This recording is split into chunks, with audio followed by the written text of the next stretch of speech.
இந்த 100 நாடாளுமன்ற உறுப்பினர்கள் 102 நாடாளுமன்ற உறுப்பினர்கள் என்பது தலைவர் ராகுல் காந்தி அவர்களின் சமரசமற்ற 10 ஆண்டு கால போராட்டத்திற்கு கிடைத்த வெற்றி என்பதில் யாருக்கும் மாற்று கருத்து இருக்க முடியாது.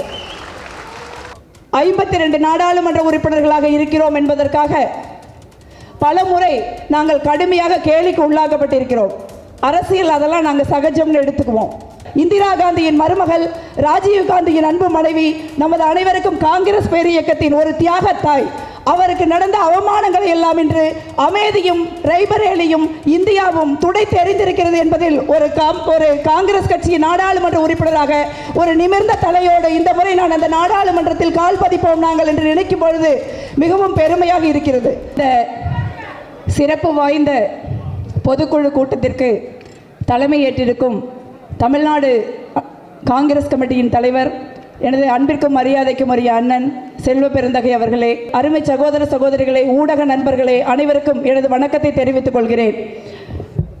நடந்து முடிந்த நாடாளுமன்ற தேர்தலில் புதுச்சேரி உட்பட 10 நாடாளுமன்ற தொகுதிகளிலும் விளவங்கோடு சட்டமன்ற இடைத்தேர்தலிலும் மிக கடுமையாக உழைத்து எங்களை நாடாளுமன்ற உறுப்பினர்களாகவும் சட்டமன்ற உறுப்பினர்களாகவும் உருவாக்கிய இந்தியா கூட்டணியின் தலைவர்களுக்கும் நிர்வாகிகளுக்கும் எங்கள் அனைவரின் சார்பாக மனமார்ந்த நன்றியை தெரிவித்துக் கொள்கிறேன். இங்கே எல்லாருமே தலைவர் ராகுல் காந்தி அவர்களை பற்றி பேசினோம். இன்று நமக்கு கிடைத்திருக்கின்ற இந்த 100 நாடாளுமன்ற உறுப்பினர்கள் 102 நாடாளுமன்ற உறுப்பினர்கள் என்பது தலைவர் ராகுல் காந்தி அவர்களின் சமரசமற்ற 10 ஆண்டு கால போராட்டத்திற்கு கிடைத்த வெற்றி என்பதில் யாருக்கும் மாற்று கருத்து இருக்க முடியாது. ஒரு வெற்றி என்பது ஒரு கட்சிக்கு, அதுவும் காங்கிரஸ் கட்சி போல நூற்றாண்டு கால பாரம்பரியமிக்க ஒரு கட்சிக்கு அவ்வளவு எளிதாக வந்துவிடாது என்பதை நாங்கள் நாடாளுமன்றத்தில் பார்த்திருக்கிறோம். 52 நாடாளுமன்ற உறுப்பினர்களாக இருக்கிறோம் என்பதற்காக பல முறை நாங்கள் கடுமையாக கேலிக்கு உள்ளாக்கப்பட்டிருக்கிறோம். அரசியல் அதெல்லாம் நாங்கள் சகஜம்னு எடுத்துக்குவோம். ஆனாலும் கடுமையாக போய் வெளில நின்று போராடுவோம், சஸ்பெண்ட் ஆகும், திருப்பியும் போய் போராடுவோம். அதெல்லாம் எங்களுக்கு பிரச்சனை கிடையாது. ஆனால் நாடாளுமன்ற உறுப்பினர்கள் என்கிற போர்வையில் மிக மலிவாக கீழ்த்தரமான ஆபாசமான பாஜகவின் சில நாடாளுமன்ற உறுப்பினர்களை பிரதமர் பதவிக்கும் உள்துறை அமைச்சர் பதவிக்கும் கொஞ்சம் கூட கண்ணியமும் மாண்பும் இல்லாமல் அவர்களை எழுப்பிவிட்டு தியாக உருவமாக தியாக தீயாக எழுப்பி இங்கே இந்திய மக்களால் எதிர்க்கட்சியினரால் கூட மரியாதையுடன் நடத்தப்படுகிற கண்ணியமிக்க அன்னை சோனியா காந்தி அவர்களை அவர்கள் தரைக்குறைவாக நடத்தும் போதுதான் எங்களுக்கு ரத்தம் கொதிக்கும். அப்பொழுதுதான் நாடாளுமன்றத்தில் மிக மோசமான மிக தீவிரமான நிலைப்பாட்டை நாங்கள் எடுக்க வேண்டியிருந்தது. அப்பொழுது நாங்கள் எடுத்தோம். ஏனென்றால் அது அன்னை சோனியா காந்தி அவர்கள் மட்டுமல்ல, நீண்ட காலம் அவர் காங்கிரஸ் கட்சியின் தலைவர், இந்திரா காந்தியின் மருமகள், ராஜீவ் காந்தியின் அன்பு மனைவி, நமது அனைவருக்கும் காங்கிரஸ் பேரியக்கத்தின் ஒரு தியாகத்தாய். அவருக்கு நடந்த அவமானங்களை எல்லாம் இன்று அமேதியும் ரைபரேலியும் இந்தியாவும் துடைத்து எறிந்திருக்கிறது என்பதில் ஒரு காங்கிரஸ் கட்சியின் நாடாளுமன்ற உறுப்பினராக ஒரு நிமிர்ந்த தலையோடு இந்த முறை நான் அந்த நாடாளுமன்றத்தில் கால் பதிப்போம் நாங்கள் என்று நினைக்கும் பொழுது மிகவும் பெருமையாக இருக்கிறது. காங்கிரஸ் கட்சி இழந்த கண்ணியத்தையும் இழந்த பெருமையையும் மீட்டு தந்தவர் தலைவர் ராகுல் காந்தி அவர்கள். தலைவர் ராகுல் காந்தி அவர்கள் நடந்தார்கள். நான் கூட நடந்தேன். கன்னியாகுமரியில் 2வது நாள் நடக்கும்போது தலைவர் அவர்கள் கால் தடுமாறுவது போல இருந்தது. நான் போய் கேட்டேன், என்ன கால் உங்களுக்கு நடக்க முடியலையான்னு. வலிக்குது, நடக்க முடியல, ஆனால் வெளியில் சொல்ல வேண்டாம் என்று தலைவர் சொன்னார்கள். 3500 கிலோமீட்டர் இருந்தது. எப்படி 2வது நாளே கால் வலினா 3500 கிலோமீட்டர் நடக்க முடியும் என்று நான் அதிர்ந்து போனேன். கிலோமீட்டரை குறைக்கலாமான்னு கேட்டோம். கிலோமீட்டரை குறைக்க முடியாது, குறைச்சா நம்ம காஷ்மீர் போய் சேர முடியாது என்று சொன்னார்கள். அந்த கால் வலியோடு கடினமான பனி, வெயில், வெப்பம், மழை அனைத்தையும் தாண்டி ஒரு மகத்தான மனிதர் இந்திய வரலாற்றில் மட்டுமல்ல உலக வரலாற்றிலேயே ஒரு அன்பிற்காக நடந்தார் என்ற வரலாற்றை உலகிலேயே ராகுல் காந்தி அவர்கள் தான் பதிவு செய்திருக்கிறார்கள். ஆகவே இந்த வெற்றி தலைவர் ராகுல் காந்தி அவர்களுக்கு கிடைத்த வெற்றி இந்தியா முழுவதும் என்பதை நாம் மறந்துவிடக்கூடாது. அதே நேரத்தில் நான் சொன்னேன், நாம் எவ்வளவு அவமானங்களை சந்தித்தோம் என்று. இந்த வெற்றியை கொண்டாடுவதற்கு நமக்கு முழு தகுதி இருக்கிறது, முழு உரிமை இருக்கிறது. ஆனால் இதையே தலைவர் ராகுல் காந்தி அவர்கள் பிரதமராக இந்தியா கூட்டணி அரசாங்கம் அங்கே அமைந்திருந்து நாம் கொண்டாடி இருந்தால் எவ்வளவு சிறப்பாக இருக்கும் என்று நான் நினைக்கிறேன். இன்னைக்கு நம்ம பார்க்கிறோம், நாம் ஆட்சி அமைக்கவில்லை, ஆனால் இந்தியா கூட்டணியில் காங்கிரஸ் கட்சியில் ஒரு மிகப்பெரிய மகிழ்ச்சி நிலவரதை நம்ம பார்க்க முடியுது. அவங்க ஆட்சி அமைச்சிருக்காங்க, 3வது முறை அவர் பிரதமர் ஆகிறார். ஏன்டா இந்த ஆள் பிரதமர் ஆகிறாரு, எதுக்குடா இந்த ஆட்சி அமைதுன்னு இந்தியா ஃபுல்லா இருக்கிற மக்கள் நினைக்கிறார்கள். அப்படி ஒரு அவமானகரமான பிரதமர் பதவியை ஒட்டி கொண்டிருந்த ஒரே பிரதமர் என்ற பெருமையை நரேந்திர மோடி அவர்களே பெறுகிறார். அதனால தான் நீங்க பார்த்தீங்க, டீ பார்ட்டி ஒன்று கொடுத்தாரு, ஹை டீ. எல்லாரும் ஏதோ துயர வீட்டில் அமர்ந்திருக்கிறது போல அமர்ந்திருக்கிறாங்க. அதுதான் இன்றைக்கு இருக்கிற ஆட்சியின் நிலைமை. ஆனால் அந்த ஆட்சியை நம்மளால் அகற்றி இருக்க முடியும். அந்த ஆட்சிக்கு எதிராகத்தான் இந்திய மக்கள் வாக்களித்திருக்கிறார்கள். ஆனால் இங்கே நிறைய பேர் பேசினாங்க. அண்ணன் செல்வப்பிரந்தை அவர்கள் சில தினங்களுக்கு முன்பும் அதற்கு முன்பு பேசுகிறப்ப சொன்னாங்க, எப்படியாவது நம்ம கட்சி கட்டமைப்பை வலுப்படுத்தணுமா, நம்ம அதை பற்றி நம்ம பேசணும், அதுக்கு என்ன பண்ணலாம் அப்படின்னு. ஒரு தலைவர், ஒரு தமிழ்நாடு தலைவர், காங்கிரஸ் கமிட்டியின் தலைவராக பொறுப்பேற்றதுக்கு பின்னாடி நம்ம எப்படி ஒரு குரூப் சேர்க்கலாம், ஒழுங்காக வேலை செஞ்சுருக்கிறவங்களை ஒழிச்சு கட்டலாம் என்று சிந்திக்காமல் ஒரு கட்சியில் எல்லாரையும் அரவணைச்சு போய் கட்சியை வளர்ப்பது எப்படி என்று யோசிக்கிறார். அதற்காக அவரை பாராட்டுகிறேன். அந்த கட்சி கட்டமைப்பு நமக்கு பல்வேறு மாநிலங்களில் இருந்திருந்தால் மிக நிச்சயமாக காங்கிரஸ் கட்சி இந்த தேர்தலில் 250 சீட்டுகளை பெற்று வரலாறு படைத்திருக்கும் என்பதை என்னால் உறுதியாக சொல்ல முடியும். அதுதான் டேட்டா காட்டுது.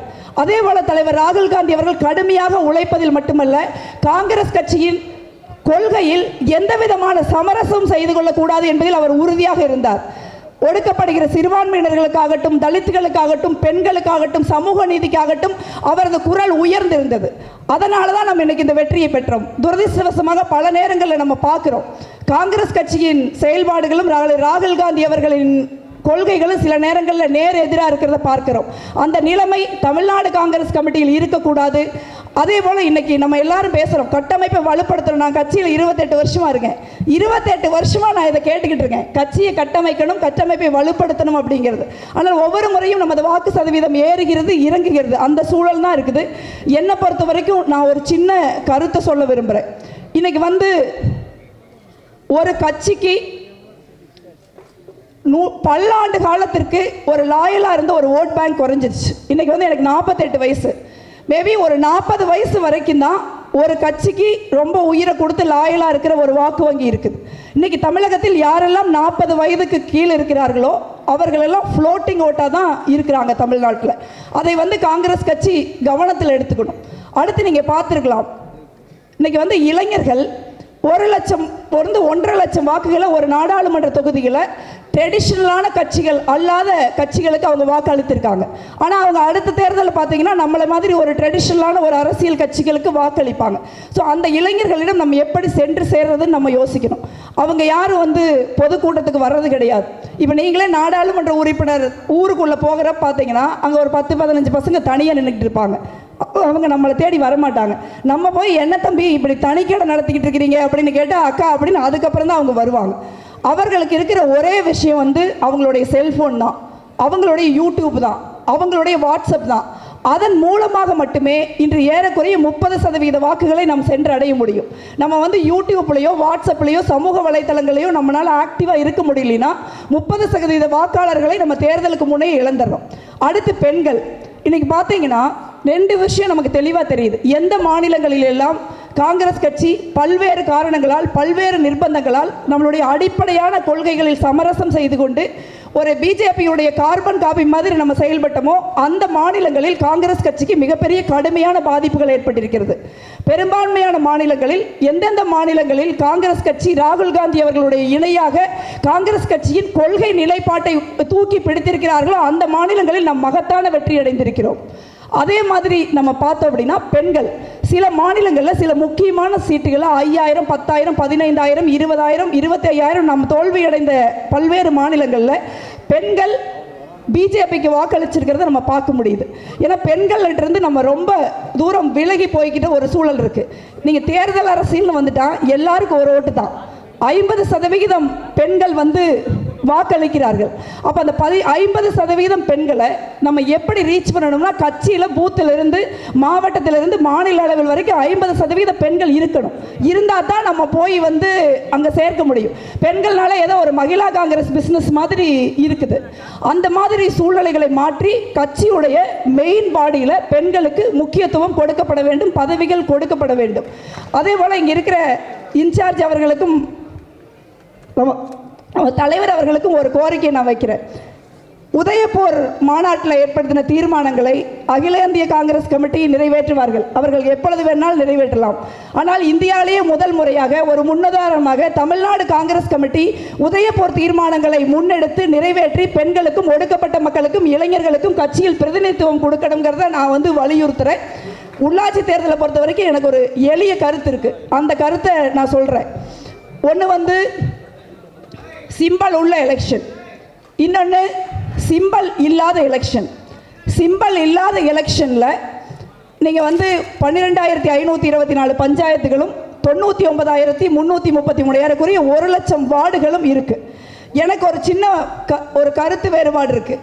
நாங்கள் நாடாளுமன்றத்தை கூட்டணி வைப்போம், சட்டமன்றத்தை கூட்டணி வைப்போம், உள்ளாட்சி அமைப்பு கூட்டணி வைக்கக்கூடாதுங்கிறது எனக்கு உடன்பாடு இல்லை. ஏன்னா நான் ஒரு எலெக்ஷனை சந்திச்சிருக்கேன். நம்ம மக்கள் ரொம்ப கஷ்டப்பட்டு தாலி முதற்கொண்டு விற்றுப்படுறாங்க, கடன் வாங்குறாங்க, அந்த கடனுக்கு வட்டி கட்டுறாங்க, அதனால் கஷ்டப்படுறாங்க. நம்மளால் கட்சியில் ஃபினான்ஷியலாக நம்மளுடைய உள்ளாட்சி அமைப்பில் இருக்கிற வேட்பாளர்களுக்கு நம்மளால் நிதி உதவி கொடுக்க முடியல. அதனால் என்னுடைய எளிய கருத்து என்னென்னா, நம்மளுடைய சிம்பல் இல்லாத தேர்தல்களில் கிட்டத்தட்ட 1.25 லட்சம் சீட்டுகளில் காங்கிரஸ் கட்சி தனித்து போட்டியிட வேண்டும். மற்ற தொகுதிகளில் ஒரு முறையாக குழு அமைத்து கூட்டணியில் காங்கிரஸ் கட்சிக்கு குறிப்பிட்ட சதவிகிதம் அதிக எண்ணிக்கையிலான சீட்டுகளை காங்கிரஸ் கட்சி பெற்றுத்தர வேண்டும். அந்த வேட்பாளர்களுக்கும் காங்கிரஸ் கட்சி நிதியுதவி அளிக்கணும் நான் சொல்கிறேன். இந்த அடிப்படை கட்டமைப்புகளை நாம் வலுப்படுத்துவதன் மூலமாக காங்கிரஸ் கட்சிக்கு மீண்டும் ஒரு மிகப்பெரிய எதிர்காலத்தை தமிழ்நாட்டில் நாம் எல்லாரும் சேர்ந்து உருவாக்குவோம் என்று சொல்லி விடைபெறுகிறேன். நன்றி, வணக்கம்.